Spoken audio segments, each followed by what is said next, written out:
Това е целият процес. Това е електрическия мотор и преди бях с тоя дизелов.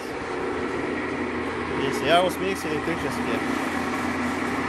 Това задвижва този цилиндър малкият цилиндър задвижва големия и големият цилиндър задвижва тези камъни. Тези камъни са които смелват материала.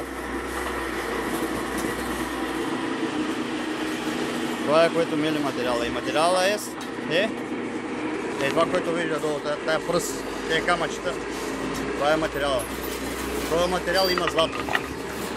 Тук излиза злато. Това е моят индианец. Дето travaha тук сега в момента. Вие какъв индианец. Интересен е, виж. Това е. Това е моят мотор и това е моята къщичка. Малка. В една стая ще направя още две и така нататък.